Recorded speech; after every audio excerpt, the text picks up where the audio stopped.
Today's podcast is sponsored by Farmhouse Teas. I often see children that once covered people's social media pages fade from their parents' excited sharing to be handed an iPad or parked in front of a screen until they can be shuttled off to school, and generally put on autopilot until they can graduate, and then are expected to function as adults. The missed opportunity to grow a relationship with your children will happen quickly, more quickly than you ever realize. It is up to us as parents to lead and shape them as they grow older in the ways to live, act, and work. Psalm 127, verse 3 says, "Lo, children are a heritage of the Lord, and the fruit of the womb is the reward. As arrows are in the hand of a mighty man, so are children of the youth. Happy is the man that hath his quiver full of them. They shall not be ashamed, but they shall speak with the enemies in the gate." Welcome to the Ample Flame Podcast. This is episode 8. I am Ben. This is my lovely wife, Meg. That's me. Today's episode is Working with Your Kids. All right. This is a very fitting episode for us because this is what we've been doing lately. I mean, we do this in our life in general, but especially lately, the last couple weeks. There's been a lot of working with our kids. Yeah. This is a very, very broad topic we could get into. We're just going to try to, bring it down just a little bit. Mm-hmm. Focus on a few things. I will start this episode by saying I am exhausted right now. Exhausted. Like, I am so tired. I have a friend over right now. He came out from Missouri, brought his trailer, brought his wife. Yep. And they're staying with us and helping us work on our house. It has been go time for several days, and I am quite tired. Like, we're working from the time it gets light until it gets dark. Yes. So bear with me if I have some brain farts and I lose my train of thought. Yes. I apologize. Yes. And I have no notes whatsoever because I've been canning all day. So honestly, that could be an episode in itself, just could. talking about the goings on right. that haven't made it to YouTube. Right. All right. So this episode of Working with Your Kids, I couldn't think of a better title. I know. I was having a hard time with that too. This is kind of a topic that is very pertinent to right now and what's going on. But it's also broader. It kind of goes into life in general. Right. Life with kids. Yes. Okay. So you said in your intro, talking about people who take pictures of their kids and then plaster them all over Instagram and all that, and then hand them an iPad and basically send them off to school and ignore them. Put them on autopilot. So talk to me more about that, why that strikes you so much. So it's something that, given my past situation, I was a yes man. I worked any hours they had. Mm-hmm. And so with that, it kind of got to the point where it was like, hey, Ben will work the hours. And I would. I didn't know how to say no because, it's my job. Like, I gotta be that guy. And after I became that guy, it was almost too late before I realized, hey, because I'm this guy at work, I'm nothing at home. Mm-hmm. I'm not home. If I'm physically home, I am mentally not there. And it was bad enough with me and you, but what I missed out on was my kids. Mm-hmm. We had 4 boys. We started a family young. And before I knew it, these boys are growing up and I'm not around for it. Yeah. So when we moved out here to North Carolina and decided, hey, we're not done having kids, I did not realize how much I'd missed. Yeah. I have been here for Liliana's first steps, first words, first everything. First time eating food. Yes. Yes. Oh my gosh, it is the most amazing thing when you take the baby, the current baby. Yes, Elizabeth. Elizabeth is toddling around and she's taking in the world. Everything's new, and watching the world through a baby's eyes is one of the most hilarious but awesome things I've ever experienced. It's my favorite. A couple weeks ago, we were cutting up a watermelon, and she's just sitting there, and she's got this look on her face like, what the heck is this thing? And, everybody else is hovering around the kitchen waiting for a slice of watermelon. Right. And cut her off a slice and hand her some. She's like, what on earth is this? And she's like looking at us. Okay, I'm supposed to eat it. And she puts it in her mouth, and you see the look on her face. She's like, oh, this is magical. This is delicious. Stuff like that. That is so heartwarming. I don't think that even begins to describe it's it. Not even close. It is one of the most gratifying things I've ever experienced is watching your kid experience something for the first time. Yeah. And I missed it. I missed it 4 times. And now I've gotten to experience it twice. Yeah. And it really is awesome. But that's not the main focus of this episode. Right. All right. So staying kind of with the cold open a little bit, the part where shuttling your kids off to school, putting them on autopilot and just, hey, like you graduated, start your life. There's a lot of kids I've seen, both in my youth and in my adult life, that they didn't have a father figure. They didn't even have a good mother figure. Yeah. These kids have been raised in the system, and they're expected to function when they get out, and they can't. They've never had someone demonstrate what acting right, living right is supposed to even look like.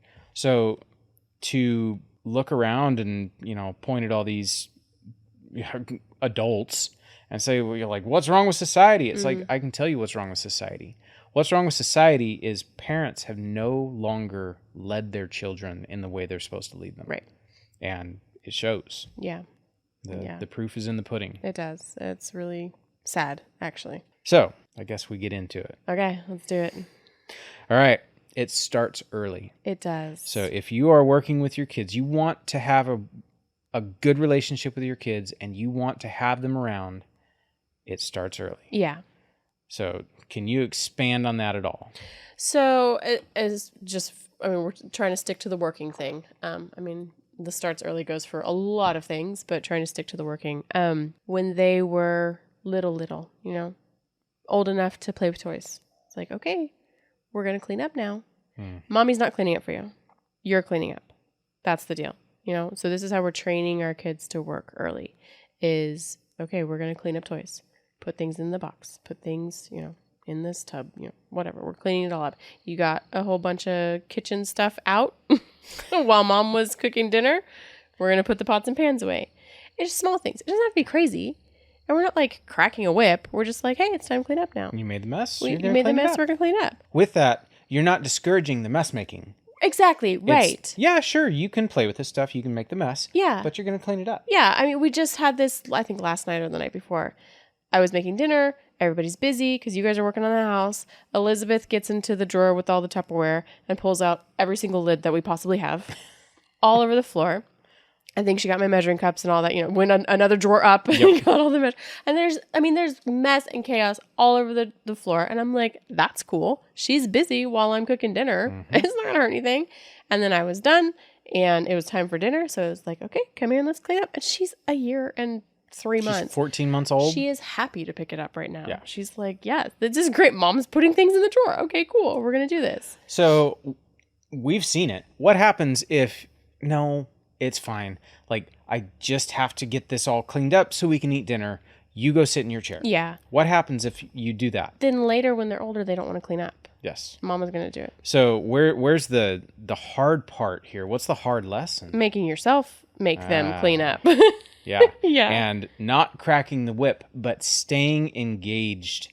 Right. Following through. Yes. I would say that is the hardest thing is it is. keeping your focus Yes. on the task at hand. And nope, we're going to clean up and I'm going to stand here and guide you while you do this. I mean, she's a year old. She doesn't talk. She's like, she's a baby. Yeah. And I'm picking up 5 of them to her 1, Yes. but I'm still like, okay, here's another one. Put this one in the drawer. And trying to get my own focus. I've always struggled with that. I think we all do. I mean, yeah, probably. Like I remember trying to get the boys to pick up Legos and you squirrel out. And it's like, well, you get bored and don't want to do it. Just get it done. Right. Okay, fine. I'll do it. So you can move on to whatever, dinner. You want to go watch a movie, like whatever it is. It's your own battle. It is. Having kids, that's the stuff that nobody talks about is it's as much of a battle for you to stay disciplined and engaged as it is to guide them in Right. the way they're supposed to go. I mean, since about the time they turned, 10 or 11 or so, I realized, parenting is about you, like parenting you and getting you to, You are the one that has to is act right. learning and You training. are the example That's that right. they're following. Yeah. Yeah. So it does. It starts young. Like as soon as they can make a mess, Right. they are also capable of cleaning up. Exactly. Like you have to stay on them. You can't let that behavior slide. Right. Otherwise, when they get to 5 or 10 or 18, some of those habits will be so established. Good luck. Right. Yeah. It's like, what's his name? The Compound Effect. Yes. Darren Hardy. Darren Hardy. The analogy he used with describing bad habits. A bad habit is like a tree. If you want to break this bad habit, do it early. Yeah. It's like a tree. If you plant a tree, the sapling starts growing, it's small. You can walk up and you can grab it with one hand and rip it out of the ground by the roots. Yeah. You can get the entire tree. But if you let it go on for a long time, that little sapling turns into a very large tree with very deep roots. And it's going to take a very large bulldozer, chainsaws, dynamite to get that tree out of the ground. Yeah. It's the same way with habits. The longer they go on, the worse they get. Yeah. And there are things that I've let slide that, bother me now. But, our kid, the boys are 18, 16, 13. Like, that's a long time to let those habits, like, sink in. Yep. I mean, and it's not big things, but it's just like, I clean up the kitchen after their lunch kind of thing, because they go back out to doing what they're doing. Yes. And, things like that. But And it's that stuff that I should you have yourself called them back in, but that was more work and it was just so much faster. So much easier. Yeah, right.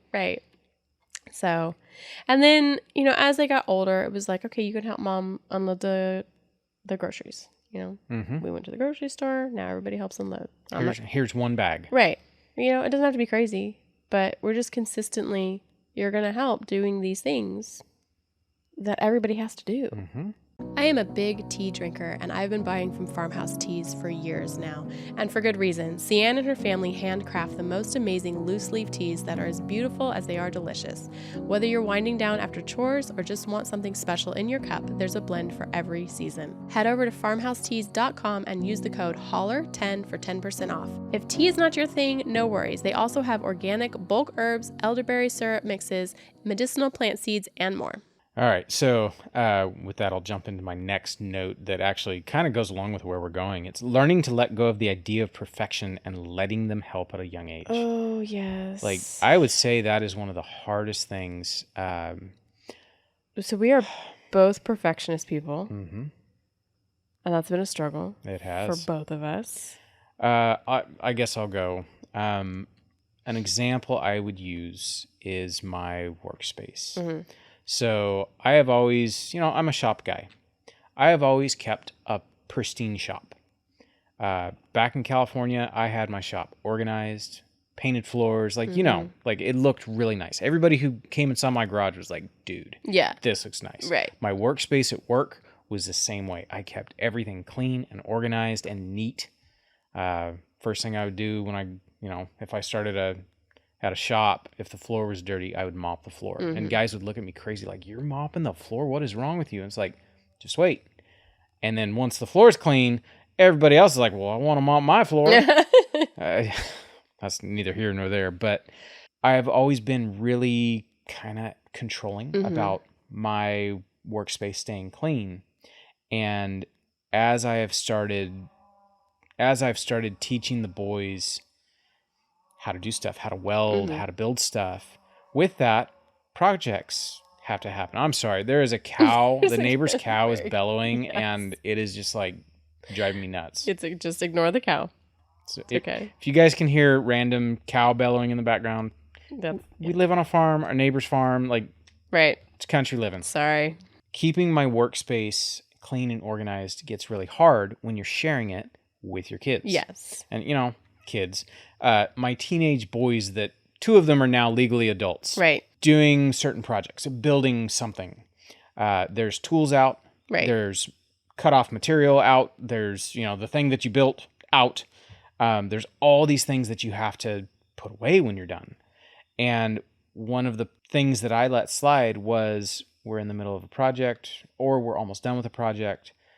You finish it, you wheel it out of your workspace, and then you go use it. Right. I can think of like a chicken tractor. I have this huge mess after building a chicken tractor. The boys are out there helping.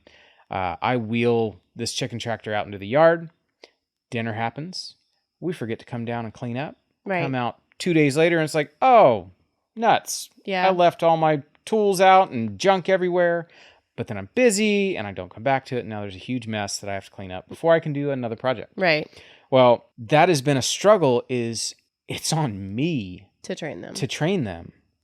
And if I'm the one not cleaning up a mess and not saying, no, we can't eat dinner yet, we got to go clean up our mess real quick. It's not that big of a mess. Let's just go get it done. Because I have let that slide personally.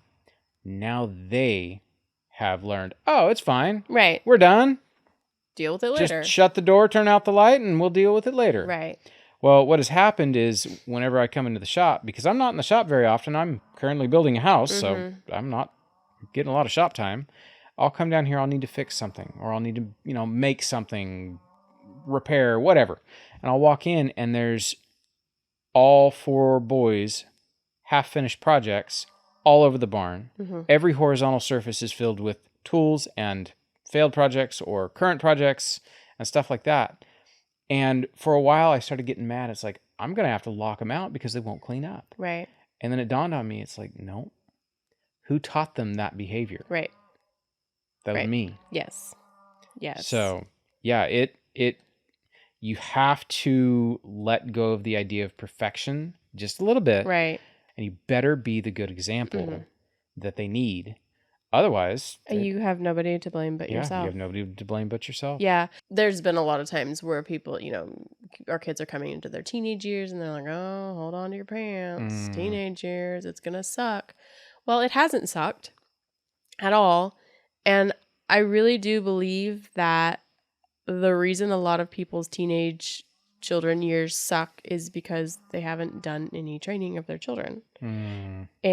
Or they've done a lot of training of their children, but in the wrong direction. And they've not even been aware of that. And, if your kids are smart aleck mouthing off jerks who don't clean up after themselves and that kind of thing, chances are you taught them that. Whether you want to believe it or not. I would say one of the hardest things to catch is when you realize that they have picked up your mannerisms. Yes. Good and bad. Yes. There was something, I can't think of an example I could give, but there's been times when I'll hear them say something to each other, like they're having a little disagreement, and I hear something come out of their mouth, and it's like, that's horrible. Oh, no, that's something I say. Yep. And there's been situations where it's like, oh, that's not even something I would say to them or have said to them or to you. Right. That's something I have said talking about something. Right. And they pick it up and they use it on each other. And yes. It's like, whoa. Yeah. That's kind of scary. Yeah, it is, actually. That's a really painful thing because, then we're like, don't talk like that. And it's like, well, we're hypocrites because, yeah. Yes. Yeah. Okay, so we're still talking about working situations and training our children to work. So circle back around to the perfectionism thing again, and in a sense of training children to work and having to let go of your own perfectionism. Have you had to do that in teaching them to weld or teaching them to build something? Yeah, I have. I'm trying to think of an example of something we've built or something we've done. Okay, just take power tools. The perfect shop. I kind of talked about that. Also with the messy shop is the letting go of some of my tools that I know they can handle, drills and stuff like that. When I was 18, I was a very skilled grinder operator. Yes, you were. A lot of very big power tools I've been using since I was 16. And stopping and thinking about it, it's what, they're not capable? Right. And so bit by bit, I have given them more more leeway. Mm-hmm. Hey, Dad, can I use the grinder? Yeah, you can. Just, wear eye protection, wear a Right. mask, that Yeah. kind of stuff. And they do. Mm-hmm. And they're fine. They get their work done that they want to get done, and they survive. Yeah, right. Right. It's all the stuff, the parent things that you worry about. It's like, oh, they're going to blow themselves up or something. Like, Right. I know. all the dumb stuff you worry about as a parent. But then thinking about it, it's like, well, what was I doing when I was 18? Mm-hmm. Yeah, they'll be fine. Yeah. Right. Like, I was completely capable at 18. Yes. So the whole perfection thing for me is like, are they going to break my drill bits? Probably. Yeah. Did I break my dad's drill bits? Yeah. Yeah. Letting go of that perfection, the perfect drill index with all of the drill bits, no broken ones, no missing ones. And I go out there and there's half the drill bits broken. And it's like, well, I can buy more drill bits. Yeah. Like, they're not that expensive. Yeah. Letting them use my tools and, my expensive chop saw up there, and I've let all of them use it. And I'm going to have to put a new blade on it because they think cutting as fast as they can possibly cut is the right way to do it. Right. And now this thing's missing teeth. And Yeah. it's not that old of a blade. Stuff like that. Letting go of that perfection sucks. Yeah. Like, it really does. It's really hard. It's not that we're not trying to teach them to take care of things. We are. When they do run it real fast, you're like, okay, hold on, slow down. Yeah, that's not how you use that. That's not how you use it. Like, we are trying to teach them how to take care of things, but trying to make sure that we're not putting the value of things in a more important position than our relationship with our kids. Yes. And sometimes it is hard just because, you sit there and you think about the price tag of that thing and you're like, those saw blades are $80. $80. But you're allowing them to use it. You're teaching them how to use it. You're teaching them how to work. If you're constantly hovering over your children and you're like, no, that's expensive. No, don't break it. No, be careful. No. They don't help you anymore. Well, also too, like, I like you kind of touched on this a little bit. Instead of teaching them the value of work, you teach them that the things they're working with are more valuable than them. Exactly. Yeah. That's not a real good way to raise them. It's not. And they realize that. Yeah. They know that. And then it gets to the point where they're like, I ain't touching that. Exactly. I've had experiences like that in my life when I was younger. Oh, the air compressor's on. Turned on. Sorry, guys. You get to deal with it in the background. I'm not going down there. Yeah, I've had experiences like that in my life where the things have seemed like they were more important than I was. And I mean, I'm a kid. I'm not trying to break anything. It wasn't on purpose. And, things happen. My poppy was really, really good about that. Like, your grandpa. My poppy. He was really great about that. Like, he would let me use all the things. And, I'd mess up. And he's like, it's okay. It's no big deal. We'll put another sleeve of nails in it or whatever. I helped him build a house. So it was all power tools and whatnot. I'd chop a thing wrong, He's like, it's okay. It's just a piece of lumber. Wrong. Whatever. We can buy more, No big deal. That was really nice. And because of that, like, I was excited to help him. And there have been times in our life where, like, I have let the perfectionism get in the way of my relationship with my kids, and I have broken parts of our relationship to where, like, they don't want to help me with certain things anymore because I made such a big deal about it. My heart breaks, realizing that and like looking back on situations where I've let that get in the way. And because it's so quick, you don't think about it. It's just like a momentary thing. Yeah. And you just like react. And then suddenly the next time you're like, hey, you want to come help me with this thing? And they're like, nah, meh. Yep. No thanks. Whereas before they were excited. Yeah. So yeah, that's definitely a hard thing to let go of and not let it take a position of importance over your kids. All right. Encouraging helpfulness leads I can read. I can't even read my own notes. Encouraging helpfulness leads to them becoming indispensable. So all of that, everything that we've just said, if you can defeat yourself and get over yourself and you actually lead them rather than bossing them. Right. Then what happens is when you say something, they're like, Let's do it. Yeah. Let's get it handled. Team building exercises. Team building.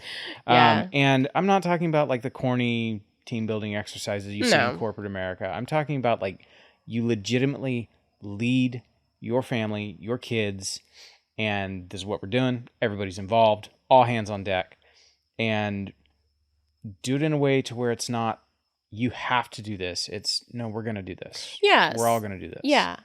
So there's been times for us that are like, all right, we got to like, get all this garden work done. Mm-hmm. Nobody wants to do it. You and I don't even want to do it. I don't want to pull weeds. No. Nobody wants to pull weeds. Nobody wants to pull weeds. But we're like, hey, if we get this done, we'll go out for ice cream. Yeah, that kind of stuff. Or like, mom's going to bake a cake tonight, or we'll watch a movie or whatever. Yeah. Like, it doesn't have to be crazy, but you're all in it together. You're all suffering together. And you all get perks at the end, I mean, not to say bribery is the answer. No, but I think there should be rewards for good work. Yeah. Yeah. I mean, you would want that as a person. Yeah. Who's working. Yeah. Like, as adults, it's like, okay, we get a paycheck at the end. Yeah. We don't have that situation in our family life. We're not getting a paycheck necessarily, or the kids aren't. But what? Why'd you smirk? It would be kind of cool if you got a paycheck for being a parent. It would be cool to get, yeah, that's true. Or a kid. If you got just to be a kid. I'm just a kid. I get a paycheck. You get a paycheck. No. So there's no paychecks, but like it's the same dynamic. Yeah. Do the work, get a paycheck. Do the work, get some cake. Which is where it's at for me. Okay, so like in that kind of realm, if you encourage helpfulness, talk about it leading to being indispensable. Mm-hmm. Like, how do you get there? How do you get to the point where your children are indispensable? Oh man, yeah, and our kids really are indispensable. They are indispensable. We appreciate them. We're staring at them going out and starting their lives soon, mm-hmm. and it's like, well, I don't want to lose them because it's really handy having them around. It is, and it's not like, oh, free labor. No. Everything, they help with everything. Right. Like, this life would be a lot harder without them here helping. Yeah. And it's not, we're making them do it. They're just around. Right. Hey, what do you need help with? Yeah. Hey, can I do this? Can I, do that? If they need money, then all of a sudden it's like, hey, do you have any jobs? I need to make this much money. Yeah. Yeah. That's indispensable too. It is. I don't want to go out and weed eat the fence line. Right. And I got like 4 boys fighting over the job. Yeah. So how do we encourage that? Well, we pay them. For a lot of jobs, we do pay them. We do pay, and we tell them like, "Hey, we appreciate the work you're doing. Mm-hmm. We understand this is like a hot, sweaty job, like weeding in the fence line. You're saving Dad time from having to do this. We're happy to pay you for that." We've also tried to like just have really good attitudes about like going back to when they're little.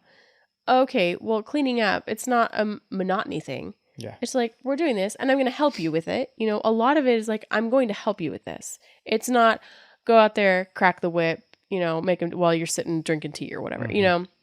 It's here's a thing we're doing together to kind of like you said, team building exercise to build our family unit of this is how you can help here. And, sometimes we do have to have conversations of like, hey, you're a human being and that means you work to benefit the whole, mm-hmm. You're part of this family. We all do things to help you out and survive and mm-hmm. be clothed and eat food. And so, like, for example, the kids do dishes at night. Mm-hmm. They do all the dinner dishes and, anything that's left over from the morning that I didn't have a chance to wash. And I've had to have conversations with them sometimes when there's grumbling and gnashing of teeth of, well, okay, but I did the work to feed you.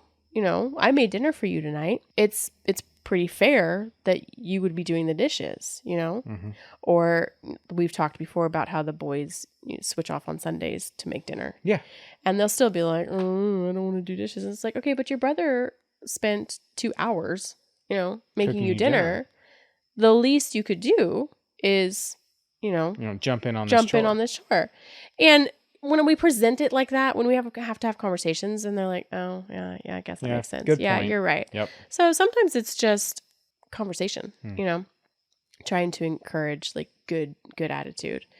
And so getting to the point where they're indispensable and encouraging them to like work and be indispensable is just like a lifetime of training mm-hmm. and looking at it realistically. Like we all got to work. We all got to do something. And just having conversations. And, sometimes I've even told him, it's like, I know you don't want to do this. I understand you have a poop attitude about this. And that's okay. Like, you don't have to be happy about it. I'm not making you be happy about it, but you do have to do it. And, you know, usually when you just recognize their attitude and they're like, they see it, that you recognize them, and they're like, okay, well, maybe I'm being a butthead. I feel seen. And they also realize they're being a butthead. So, so sometimes it's just like letting it slide. Yeah. You know, I guess kind of giving up that perfectionism again of this idea of like, oh, my kids have to have a great attitude when they're working. Not necessarily. They don't. I don't have a great attitude when I'm working sometimes. There are days I don't, like today. Yeah. We've just had 3 days of rain. Yeah. And I hate mud. Yeah. And I hate when I go out there to feed the pigs and they come running up to the fence and splash mud all over me. I don't want to go do chores when it's muddy. No. But I have to. Right. These animals got to eat. Yeah. And yeah, I might have a bad attitude, but it's still got to be done. Yeah. And I think that's a big thing too, as far as training, is letting them see you have a bad attitude, but you still do it and you get over your bad attitude. You know, you can't wallow in that bad attitude, but it's okay for them to see you go, ugh, these pigs got mud all over me. It's disgusting. These were clean pants. But whatever. I can wash it, you know? Yeah. C'est la vie. Move on with your life. We get the best pork on the planet, you know? Yep. So, or like they've seen me struggle with meals before. Like, oh my gosh, I burnt this thing, or, you know. This pie crust won't behave. Stupid pie crust. Never behaves. Never behaves. I had one the other night. I made a peach pie last night, and the pie crust was not cooperating. Our guests, our sweet guests, they're like, you made a beautiful lattice pie crust. I was like, yeah, because this stupid crust was falling apart, so I opted for a lattice. You had to cut it into strips I did. to salvage it. I did. It was a beautiful pie, and it tasted delicious. It turned out great. So I thought she did the lattice strips on purpose, but deep down it was like, I bet you she couldn't get a top on that pie. I couldn't get the crust to cooperate, so yeah. That's funny. Good thing you couldn't see the bottom crust. It was ugly. It tasted good. It did. So yeah, just letting your kids watch you struggle with your own work ethic and work, you know, attitude and things like that, I think has helped them, because there have been days where, and they will even be like, you know, you'll be in a bad mood or I'll be in a bad mood, and they'll be like, well, got to get it done, so might as well just keep going. And we're like, it's really weird to hear that come out of their mouths. Yeah. Like, it's one of those things, you know, they've heard it come out of us enough to where when we're the ones having a hard time and it comes out of their mouths, it's like, hey now, that's my line. You use that on me. You used my own line against me. Yeah. I want to get back to the indispensable part. Just touch on what we're currently doing. We're building this house and we're framing. Yes. And oh my gosh. Yeah, it's a lot. It is so handy having these boys. And they are gung-ho. They see me walk out that door.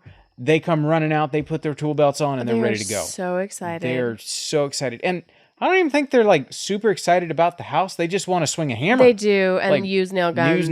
Like they're having a blast. They are. Well, and it's a big thing that's getting done, you know? It is. Yeah. You stand back at the end of the day and you've got something to look at. Yeah. I think what's weird is they don't realize how indispensable they are. Yeah. They don't realize, like, you'd needed one of them. And so I think it was Tyler was in the house and he was watching the baby. And we got heavy boards to lift up. We got rafters we're putting up. And it's like, I need all of your boys. All of my boys. Yeah. You know, I'm on the ground. So there's 2 of us on the ground. These are 16-foot boards. 2 on the ground.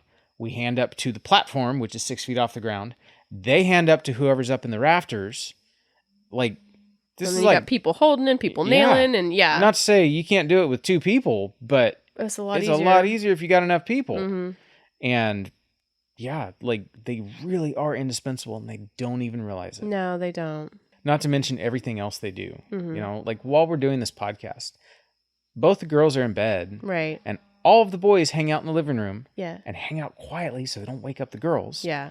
And if the baby wakes up, they go get the baby. Yeah. You know, we couldn't have done something like this 15 years ago. No. Oh, like, no way. No, I think about that all the time. Like, we would not have done something like this 15 years ago because we just didn't have anybody. Right. And so to have the boys that are perfectly capable, you know, the baby, she'll go with any of them. She loves her brothers. She does. And so if she wakes up and she's, you know, oh, I'm grumpy, I'm tired, she'll see them and be like, oh, okay, no, that's cool. Yeah. Yeah, they really are indispensable. And I'm thankful that, I mean, it sounds like tooting our own horn, and I don't mean it that way, but I'm thankful that we've stuck it through and put in the work and not given up at the times that like I've wanted to give up, you know, throw in the towel, like fine, whatever, just go watch a movie or, you know, whatever. Plug you in. Yeah, just plug you in. Yep. Or go away and let me do it. I can do it faster. I'm thankful for the times that I was like, no, I'll stick with it. Like, you know, I'm right back in it again with Buggy and Elizabeth. You know, Buggy wants to help cook so much, and I'm thankful for that. And I'm trying to, like, it's kind of like you in your shop. Like, the kitchen is my world. Yep. The kitchen is where I have all my things where I need them, and I do the things the way I want to do them, and I like to do them quickly and don't get in my way.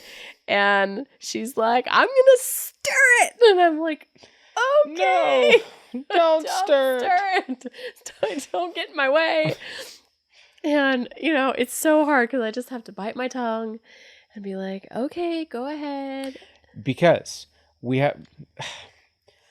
Gary, the guy who's helping us, asked a question yesterday. We were coming in for dinner, and he asked this question, and I thought it was really interesting for him to ask. Mind you, Gary's my dad's age. He walks in the door, and he says, so what's it like starting a new family? Yeah. Yeah. And I was like, because he's just spent all day working with my teenage sons. Right. And he's impressed. Like, he's like, I don't really have to do anything. He's like, here, let's do this and let's do this. And right. He's like, your boys are awesome. It's like, I know. Yeah. They're indispensable. Yeah. Well, he asked me that question, and I didn't know what to say. And it was like, it's kind of weird. It is. Because we started so young, we now have adult children. Right. But then we started over, and we've got littles 5 and under. Yeah. Littles. It's like we did start over. We started another family. Right. This is our North Carolina litter. That's right. That's right. And it is weird. It is weird. And it is hard. Yeah. Because I kind of got out of that mode. You know, Yep. the boys got older. And so I didn't have to like teach and train as much because, you know, they were rolling along. And now I'm back in littles mode. And it's hard. See if I can come back to the point I was hoping I could make. The proof is in the pudding in a way. Yeah. Because we went through those struggles 18 years ago. Yes. 15 years ago. Right. 12 years ago. Yes. Of this toddler, and you're having to train them. Uh-huh. And you know what? No, I'm going to do it. Yeah. I'm going to cook dinner, go in there, watch a movie, whatever. Like, we got to eat. Right. You know, that kind of stuff. We can see where this has led. We can see what it's done, good or bad. And it's like, okay, like, we have experience now. And I guess experience is the best teacher. Yeah. Because, you know, you learn from your mistakes. Right. Right. Some people do, some people don't. It's true. But here on this side of it, there's stuff that mistakes we've made with Buggy, stuff we've let slide. Oh, yeah. And here it is with Elizabeth, and it's like, yeah, no. Not happening. I learned this lesson 18 years ago. Yeah. And I made a mistake by letting it slide because, oh my gosh, it's so nice to have a baby again. Right. It's been so long. And now with the poor number 6, and we're like, zero tolerance. No, come on. You're going to clean up your blocks. That's right. And she's just like, she's cool with it. Well, because after the first, couple times when they're like, I don't want to do that. And then, you know, you train them. Yep. And they're like, okay, this is what we're doing. Yep. And she's used to it now. And that's the thing. It doesn't take very many times to train them if you get it early. Yes. You know? Yes. Like, it's like that sapling versus a full-grown tree. Yep. All right. I'm running out of things on my list. Okay, that's fine. I did pretty good. Like, you did. You were carrying the show. Working today and able to sit down and write notes for this show. It was like, all right. Yeah. And you're doing great because I had nothing. So you've been busy. I have been like busy. It's okay. She didn't mention that she's been cooking meals for our guests and us. Yeah. Keeping all the guys fed. Yeah. I've been cooking a lot. You've been very busy cooking. Well, that's what you said. You were like, I was like, what do you need from me this week? And you're like, I just need you to keep us fed. And I was like, I can do that. Let's do it. Come on, Boogie. And she has been helping. She has been helping. She has been helping. All right. More is caught than taught. Oh. So this is something that when we got together, you started saying it. Yeah. You know, right after we'd gotten married and we're having kids. And you're like, yeah, more is caught than taught. And I had never heard that. Mm-hmm. And it was like, ugh, I don't like that. Yeah, right. And then throughout our marriage, we've kept saying it, more is caught than taught. Mm-hmm. Good or bad. Yeah.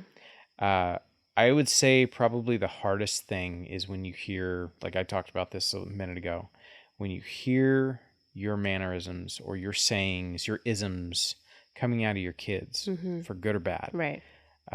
It really is more is caught than taught. Yes. Now, I will say there are certain things that it's like,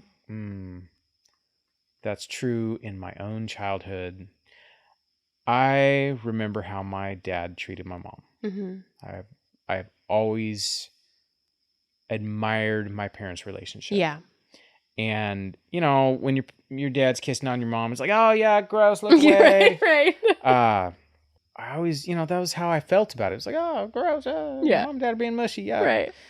And then in our marriage, it's like, I don't care who's looking. Right.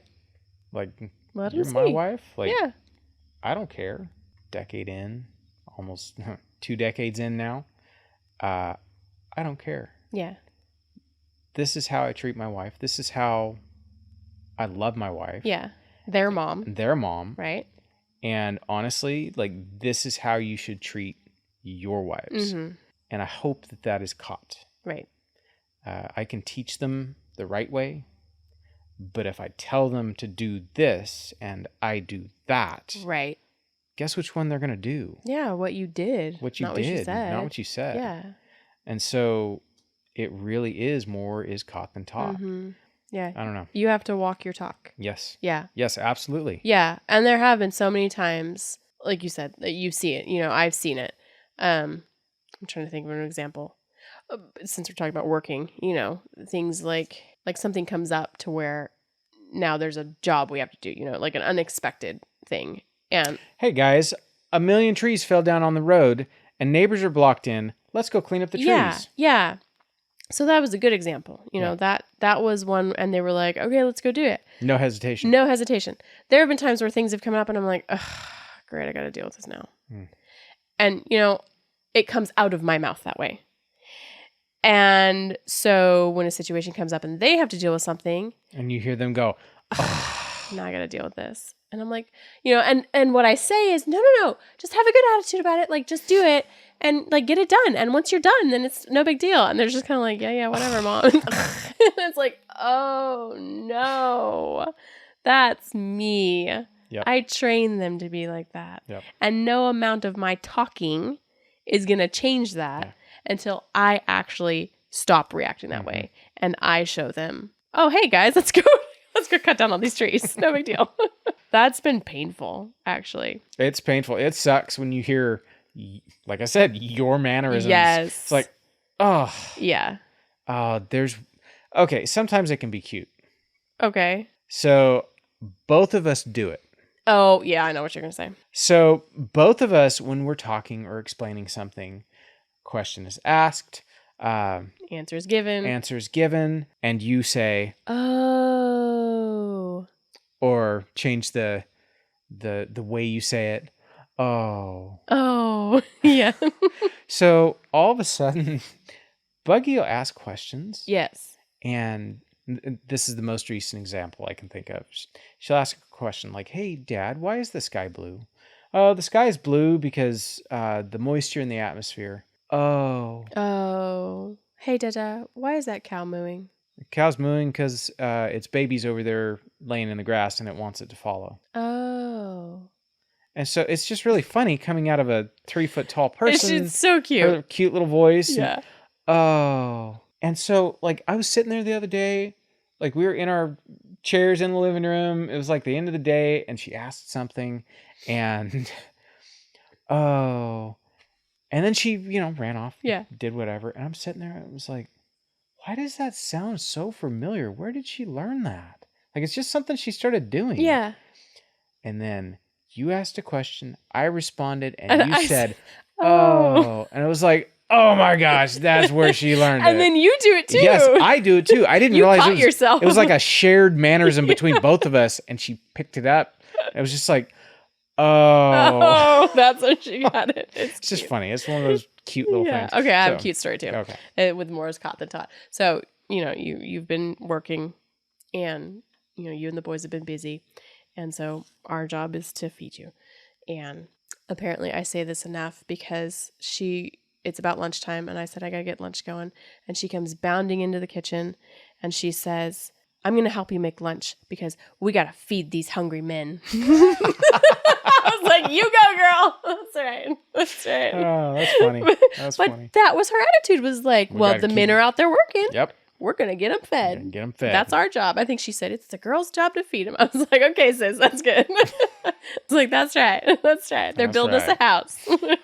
I have one last note. Okay, let's do it. Follow the leader. Oh, yeah. So, in my own experience, both in the workplace and at home, in the workplace, it is far more efficient and effective to lead rather than to boss. Yes, absolutely. And that same rule applies with your family. Mm-hmm. It applies with your kids.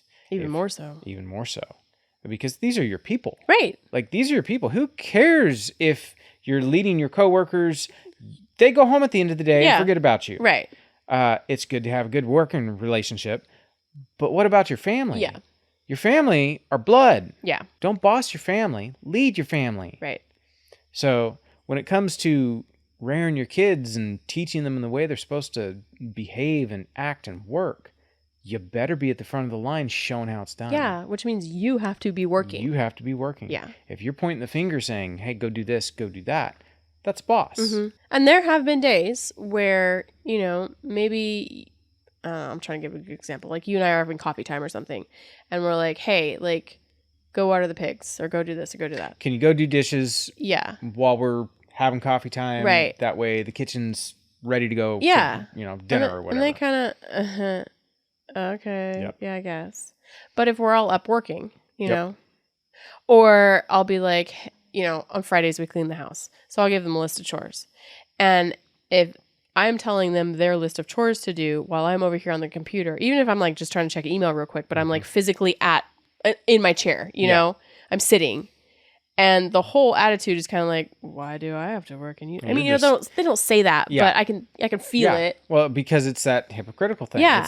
It's you're bossing them around. Right. While you get to sit and do nothing. Yes. It's optics. Yeah, totally. But if I'm running back and forth, throwing laundry in the if washer, mom's already a tornado of activity and she's like, hey, this needs to be done, this needs to be done, and this needs to be done. Here, it's on the whiteboard. Right. Everybody grab a task and go. Yeah. Well, everybody gets them goes. There's hustle and bustle, and there is. There's no sitting around. There's no hesitation. Okay, we're doing it. Right. We're getting work done. Right. And it's been the same with this house project. Like you said, they see you going, and so they strap on their tool belts and they grab their nail guns and all that, and they go. Yep. And there's a great attitude about it. Mm-hmm. Yeah, it's totally true. And that's something we've had to work on sometimes. Yep. All right. I think we're actually going to leave it right there. This honestly, we could go a lot deeper into this subject. We could talk parenting, various rabbit holes. We could go in all these different directions, parenting or work ethic. Yeah. We could talk about all sorts of stuff working with your kids.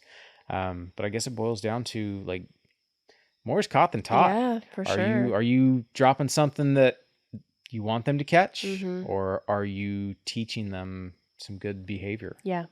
Yeah. So I want to thank everybody for listening. Yeah. This podcast is growing. It seems like every episode we do, it's doing better and better. Yeah. We are actually going to continue this conversation over on our Patreon. We do an after show. Every episode gets an after show.